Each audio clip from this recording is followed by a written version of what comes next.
இன்றைக்கி மத்தியானம் side dish சாப்பாட்டுக்கு வந்து சுண்டைக்காய் வறுவல். நான் இப்போ தான் ஃபஸ்ட் டைம் நான் செஞ்சு பார்க்குறேன்.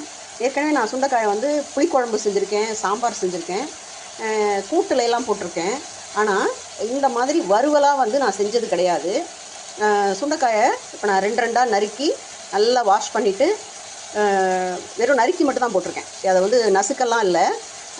அதில் வந்து உப்பும் ஒரு அரை ஸ்பூன் மஞ்சத்தூளும் போட்டு இந்த மாதிரி நல்ல எண்ணெயில் வதக்கிக்கிறேன். இது 2 தக்காளி நறுக்கி வச்சுருக்கேன் பொடியாக. இதையும் அதோடு சேர்த்து வதக்க போகிறேன். தக்காளியும் சேர்த்தாச்சு. இதையும் சேர்த்து நல்லா வறுபடணும். இது வந்து தேங்காய், சோம்பு, ஒரு 5-6 சின்ன வெங்காயம், தக்காளி 1 எல்லாம் போட்டு சேர்த்து அரைச்ச விழுது. இது வந்து எல்லா வறுவலுக்குமே நான் இது மாதிரி தான் சேர்ப்பேன் அரைச்சி.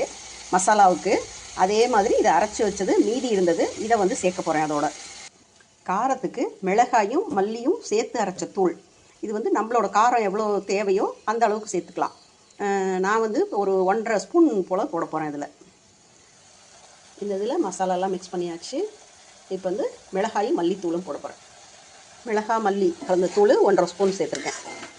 உங்களுக்கு காரம் அதிகம் வேணும்னா அதிகம் சேர்த்துக்கோங்க. கம்மியாக தான் காரம் சாப்பிடுவீங்கன்னா கம்மியாக சேர்த்துக்கோங்க. இது நல்ல இந்த சுண்டைக்காய் எண்ணெயிலே தான் வதக்குறேன், தண்ணியே சேர்க்கல. இந்த தக்காளிலையும் இந்த மசாலாலையும் இருந்த தண்ணி மட்டும்தான் அதில் இருக்கும். எக்ஸ்ட்ரா நான் தண்ணியெல்லாம் சேர்க்கவே இல்லை. இப்போ இதில் கொஞ்சம் ஒரு 1/2 டம்ளர் போல் தண்ணி ஊற்றி நல்லா வேக விடணும். இதில் 1/2 டம்ளர் தண்ணி ஊற்றிருக்கேன். இதை இப்போ ஒரு மூடி போட்டு நல்லா வேக விடுவோம். தண்ணியெல்லாம் நல்லா வற்றி வரட்டும். 5 நிமிஷத்துக்கு மேலே ஆயிடுச்சு. இப்போ மூடியை திறந்து பார்ப்போம் தண்ணியெல்லாம் வற்றிருச்சான்னு. தண்ணியெல்லாம் வற்றி பார்க்குறதுக்கு சுண்டல் மாதிரி இருக்குல்ல, பச்சை பட்டாணி மாதிரி இருக்குல்ல, பச்சை பட்டாணி சுண்டல் மாதிரி இருக்குது.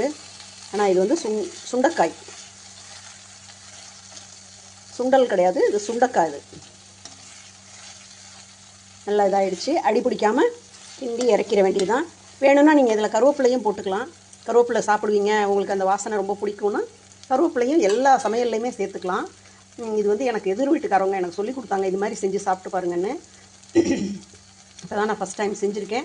நிச்சயமாக சாப்பிட்டு பார்க்குறேன். நீங்களும் இதே மாதிரி செஞ்சு சாப்பிட்டு பாருங்கள். இது வந்து வயிற்றில் உள்ள பூச்சி அழிக்கிறதுக்கு, அதே மாதிரி சுகர் கண்ட்ரோல் ஆகிறதுக்கெல்லாம் இந்த சுண்டைக்காய் வந்து ரொம்ப அவசியம், ரொம்ப நல்லது அப்படின்னு சொல்லுவாங்க. சாப்பாட்டில் கட்டாயம் சேர்த்துக்கணுன்னு. எனக்கும் பிடிக்காது சுண்டைக்காய்னா. இப்போ வேறு வழி இல்லாமல் சாப்பிட ஆரம்பிச்சிட்டோம்.